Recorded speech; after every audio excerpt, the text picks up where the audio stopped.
de regreso en este segundo bloque del programa En Verano rumbo al plebiscito. Y con harta noticia, con hartas cosas, digamos, que estábamos revisando los diarios regionales. Hay mucha noticia de controversia, de discusión, ¿cierto? De estar de acuerdo y en desacuerdos. Pero tú querías señalar una noticia que te parecía importante, digamos, manifestarla. Sí, que a mi juicio lo lamentable que fue nuevamente el ataque que sufrió el monumento de Fernando Magallanes, o Fernando Magallanes, ¿cierto? Y las etnias, con pintura, en fin, qué sé yo, rayándolo, poniendo consignas y rayándolo con pintura roja, de distintos colores. Es una pena. Porque el patrimonio cultural, de monumentos, la historia nos pertenece a todos, con sus luces y sus sombras, y ahí teníamos, en el intertanto, teníamos una divergencia con Vilma, porque, claro, a algunos les parece que estos actos que se hicieron hace 500 años, hace 100 años, un poco más, no más, en otros casos, son deleznables, ¿cierto? Efectivamente uno a veces lee la historia, lo que significó la conquista, ¿cierto? O el descubrimiento de América por parte de los españoles y lo que sucedió, ¿cierto? Con las razas aborígenes que estaban acá. La verdad que fue lamentable, ¿eh? Uno se pone a leer la historia y fue lamentable, pero todo tiene su luz y su sombra, ¿cierto? En la evangelización, ¿cierto? Como la Iglesia Católica, ¿cierto? Trató de morigerar en todo lo posible, ¿cierto? Muchos de estos abusos, de tratar de ordenar, en fin, insisto, de evangelizar a este nuevo continente. Entonces, la historia se construye de luces y sombras, de lo bueno y lo malo, y lo peor que nos puede pasar, creo yo, es tratar de ocultar la historia. Es como tratar de ocultar nuestra propia historia de vida, es decir, ¿sabes? Yo hice tal cosa y eso no ocurrió, ¿cierto? Y tratar de olvidarla, sacando las fotos, sacando los álbumes, y tratar de decir, esto no ocurrió nunca, y tratar de empezar de nuevo, como que, porque Cicerón el otro día estaba leyendo, tiene una frase muy algo parecido, como la gente que no conoce su historia son como niños, ¿eh? Porque el niño, ¿qué hace? Empieza de nuevo, ¿eh? Pareciera que atrás no hay nada. Se conoce también esto como el síndrome de adanismo, el adanismo, como que llegamos nosotros y somos los primeros, ¿eh? Antes de nosotros no hay nada, y si lo que hubo hay que destruirlo. Y reflexionaba también, decía, mira, a lo mejor en 50 años más, 60 años más, a lo mejor por este camino de pensar de que la historia, ¿cierto?, que no nos gusta, hay que mancharla, hay que ocultarla, a lo mejor, no sé, 50, 60 años más, de repente ruede la cabeza de la estatua de Allende, que está en la Plaza Constitución, porque a lo mejor en 60 años más va a decir, oye, mire, eso no es digno que esté ahí. Lo que hoy día hacemos, le damos a nuestras generaciones ejemplos, y si nosotros hoy día le damos ejemplo de que cualquier monumento, porque no nos gusta el significado, tenemos que echarlo abajo y ensuciarlo, bueno, nuestros hijos van a pensar lo mismo. Bueno, lo que mi papá adoraba el día ayer, a mí no me gusta, y por tanto hay que sacarlo y hay que destruirlo. Eso es parte de lo peligroso de este camino. Sí, o sea, bueno, estoy en desacuerdo contigo en qué cosas. Creo que primero la historia no podemos olvidarla. Segundo, nunca he compartido, digamos, una historia que alaba o que idolatra o que adora, digamos, genocidas o quienes, digamos, asesinaron un pueblo, digamos, de tanto sacrificio, de tanta lucha y de tanta sangre derramada, ¿cierto?, en la región. Tercero, no compararía, digamos, a Allende y su historia, y eso quizás lo van a evaluar, como tú dices, claro, las generaciones futuras. Hoy día creo que es incomparable, digamos, ese punto ya, pero efectivamente la historia la construimos todos, hacemos de que esta historia funcione, que evolucione en el tiempo de la mejor manera, pero efectivamente, o sea, yo hoy día en mi historia y con mi pasado, con mi familia, con pueblos originarios, con esta reivindicación y lucha permanente, la verdad no me violenta, no me causa, digamos, dolor, ni mucho menos. Creo que hoy día la vida, las personas, el ser humano en sí, su sufrimiento, su dolor, sus penas, tristezas, su indignidad, todo aquello me duele, todo aquello me violenta. Lo demás es cemento, es para muchos, claro, historia, ya, pero lo evalúo y lo analizo, digamos, desde ese punto de vista.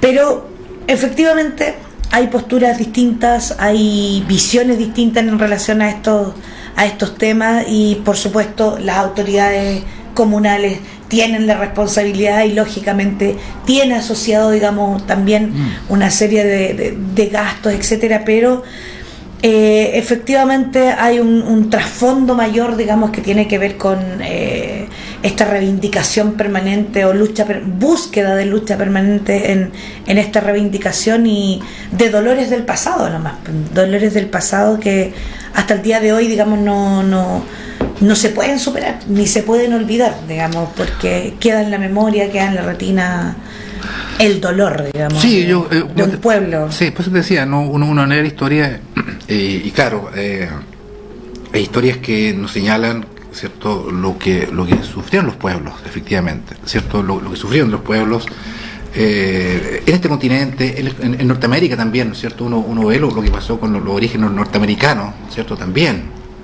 En fin, fue muy penoso, pero era lo que se usaba lamentablemente. Esto es así, yo no lo estoy reivindicando, estoy diciendo lo que eso era así. La esclavitud, ¿cierto?, la Constitución de Estados Unidos, ¿cierto?, se hizo con esclavitud, ¿cierto? O sea, y se acabó la esclavitud y hubo una guerra, ¿cierto?, al respecto, esclavistas con no esclavistas.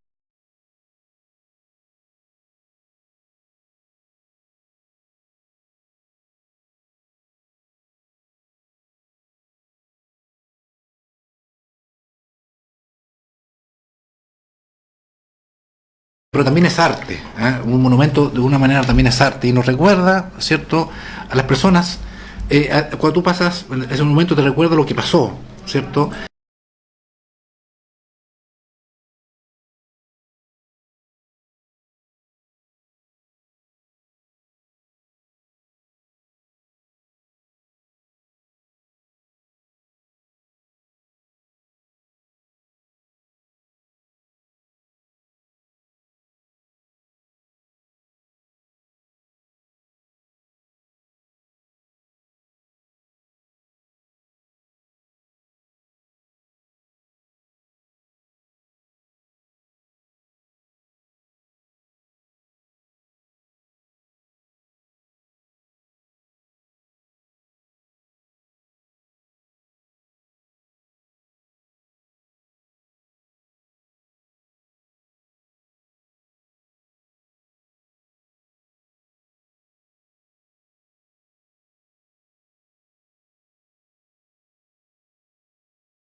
Porque no ocurrió, digamos, eso Pero que tampoco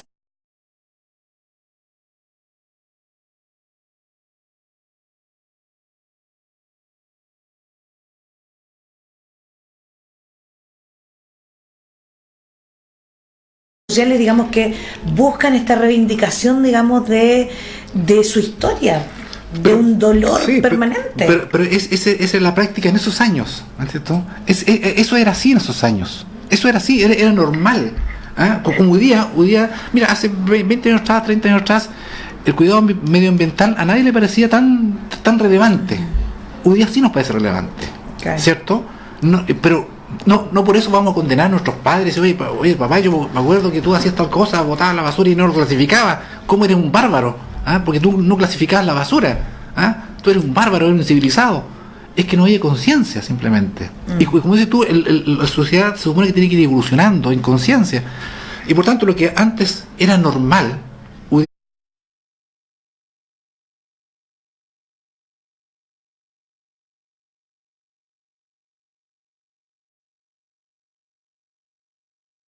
día no es normal. Pero no por eso vamos a condenar lo que hicieron antes nuestros padres, abuelos, antepasados, porque ellos hicieron lo que en la época se estiraba y era normal, ¿cierto? Claro. Entonces, condenarlo y decirle que es un genocida a alguien que hizo lo que todo el mundo hacía en esa época, no me parece justo, Yo no lo justifico. No lo perdono, ni hoy día no podría, digamos, aceptarlo bajo ningún punto de vista. ¿Ya? Esa es la verdad. O sea, diga lo que me diga la historia, diga lo que me diga la evolución de la sociedad, de cómo vayamos.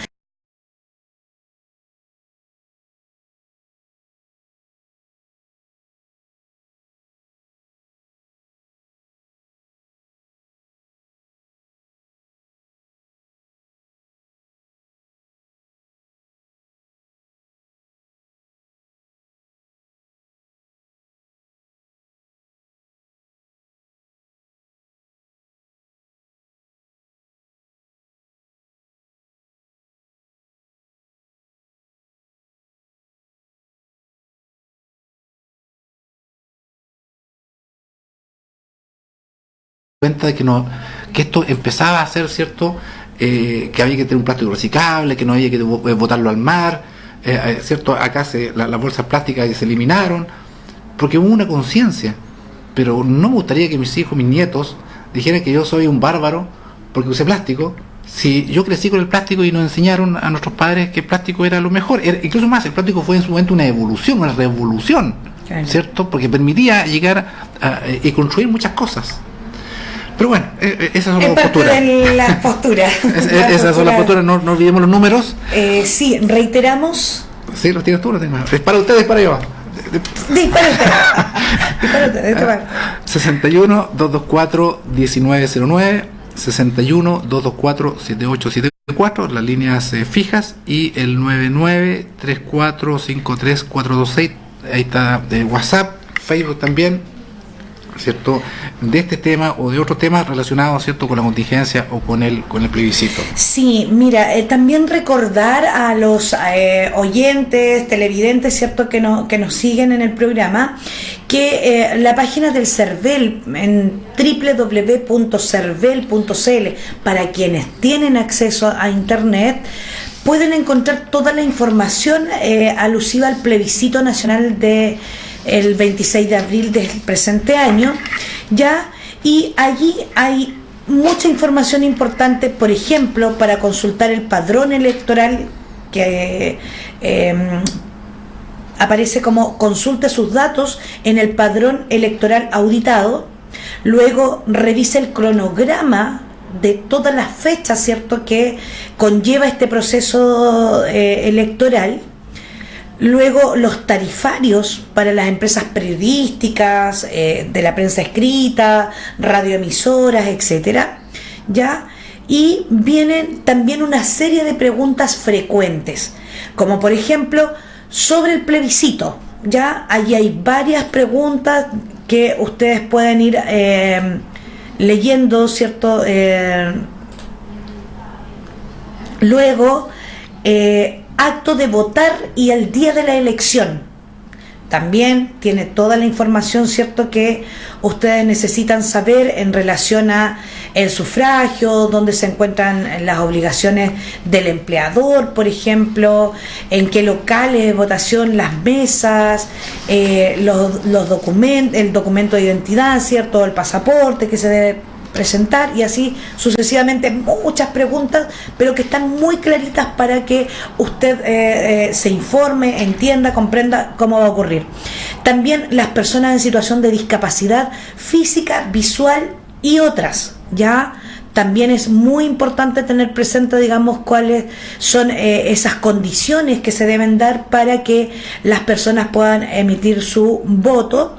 Las reuniones, matrimonios y ventas de alcohol, ya también importante, ¿cierto?, conocer para las preguntas que uno se hace, digamos, en esas instancias.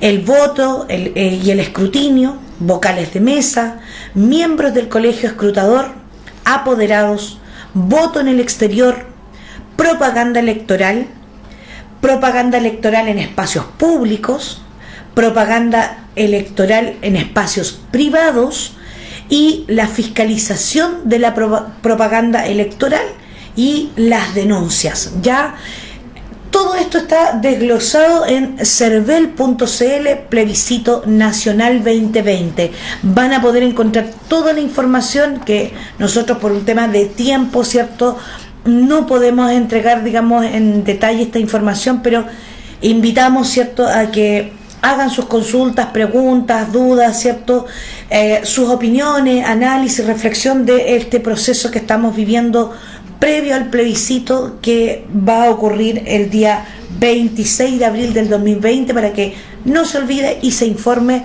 buscando la información desde las fuentes que son más legitimadas, ¿cierto?, como es cervel.cl hoy día y la Biblioteca del Congreso Nacional, donde también está especificada la información de manera precisa, clara, para que las personas, ¿cierto?, sepan la información y tomen la mejor opción, la mejor decisión, ¿cierto?, al momento de ir a dar su voto. Sí, hay incluso el sitio del Cervel tiene una especie de cartilla que está acá, que dice Plebiscito Nacional, domingo 26 de abril 2020, año, y acá está el cronograma. Exactamente. Yo lo imprimí, ¿no es cierto? Tiene 3-4 hojas.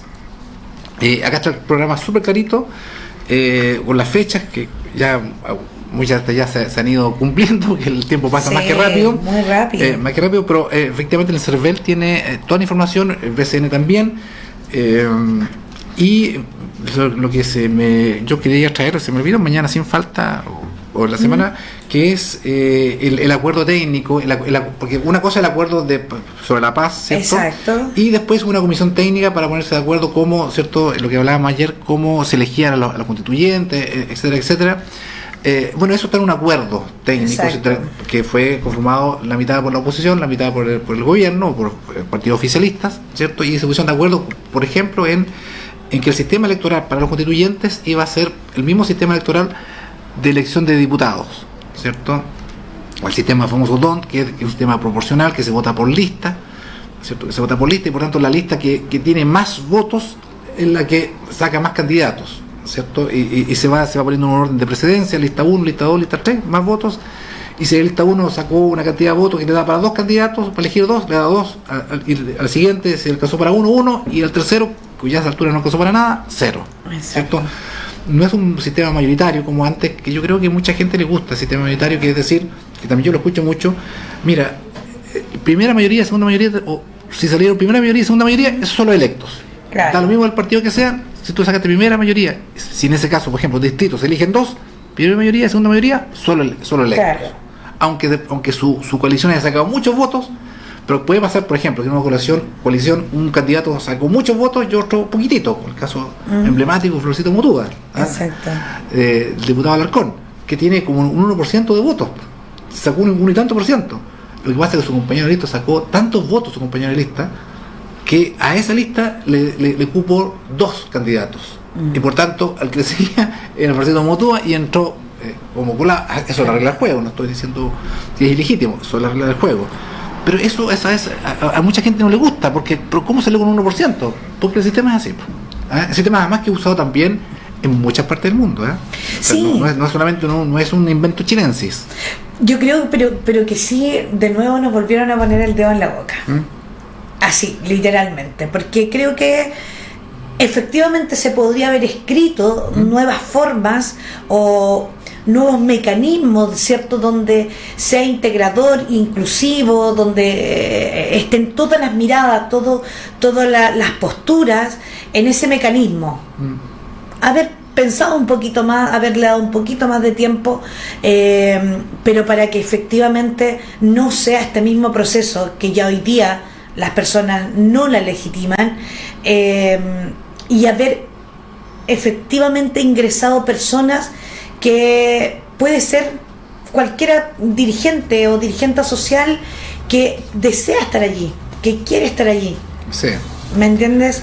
Y que no tiene una máquina política detrás, ni partidista, ni de ninguna otra índole, sino que más bien, digamos, las ganas, el entusiasmo de poder estar representando un grupo de gente, digamos. Antes de la pausa, eso se le conoce como un sistema corporativista, donde las corporaciones, ¿cierto?, integran el Parlamento, sistema muy usado en la España franquista, ¿cierto? En general, los sistemas más bien autoritarios, en Cuba también se usa este sistema, ¿cierto? En Cuba hay un sistema de partido único, pero salen de las organizaciones.